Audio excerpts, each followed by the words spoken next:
અટકશે? રાપર શહેરમાં આખલાઓનો આતંક ક્યારે અટકશે? શહેરીજનોને સતાવી રહેલા આ પ્રશ્નના જવાબમાં નગરપાલિકા નિરુત્તર. આંદ્રા દિવસે શહેરીજનોને પારાવાર પીડા પહોંચાડતા આ પાંગરુઓથી પ્રજાને હવે કોણ બચાવશે?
રાપર શહેરની અંદરમાં દિન પ્રતિદિન રખડતા ઢોરોનો જે ત્રાસ વધી રહ્યો છે, આ બાબતે નગરપાલિકાને સતત રાપરના શહેરીજનો, જાગૃત નાગરિકો, સામાજિક સંગઠનો અને રાજકીય પક્ષો દ્વારા, મેં ખુદ કોંગ્રેસ પક્ષ દ્વારા અનેકો વખત રજૂઆતો, ભલામણો, આંદોલનો જે કરવાનું થતું હતું એ કરી લીધું, પણ રાપરની અંદરમાં જે આખલાઓનો ત્રાસ છે એ ઓછો થવાના બદલે દિન પ્રતિદિન વધી રહ્યો છે.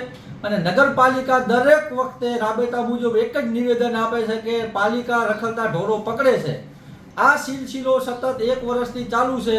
નગરપાલિકાના એવા નિવેદનો આવવા કે નગરપાલિકા રખડતા ઢોરોને પકડે છે, પણ રાપર શહેરની અંદરમાં ઢોરોનો ત્રાસ ઘટવાના બદલે દિન પ્રતિદિન વધતો જતો હોય છે.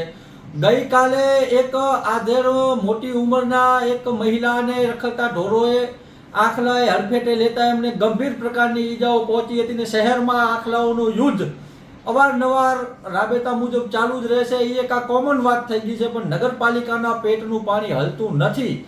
એક આ આખલાઓ રખડતા જેવી સામાન્ય સમસ્યા બાબતે જે નગરપાલિકા માટે આમ તો મોટી ન કહેવાય જો સોલ્વ કરવી હોય તો, પણ આ સામાન્ય સમસ્યા એ રાપર શહેરનો માથાનો દુખાવો જ્યારે બની ગયો હોય ત્યારે નગરપાલિકા તમામ મોરચે નિષ્ફળ સાબિત થતી હોય એવું સ્પષ્ટપણે શહેરની હાલત જોતા દેખાય છે.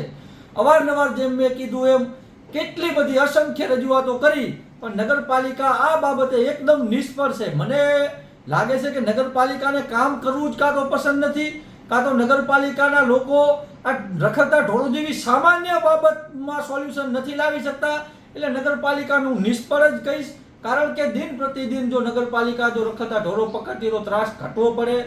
રાપર શહેરની અંદરમાં ભૂતકાળમાં પણ કેટલા બધા લોકોના આ ઢોરાઓના કારણે મોત થયા હતા અને અવારનવાર નાની મોટી સમસ્યાઓ, ગંભીર સમસ્યાઓ પહોંચતી રહે છે. આના પાછળ જવાબદાર કોણ? જો નગરપાલિકા હવે ત્વરિત ધોરણે આ બાબતે કંઈક નહીં વિચારે તો અમારે રાપર શહેરના લોકોને સાથે રહીને ભારતીય રાષ્ટ્રીય કોંગ્રેસ રાપર શહેર આ બાબતે જરૂર વિચારશે.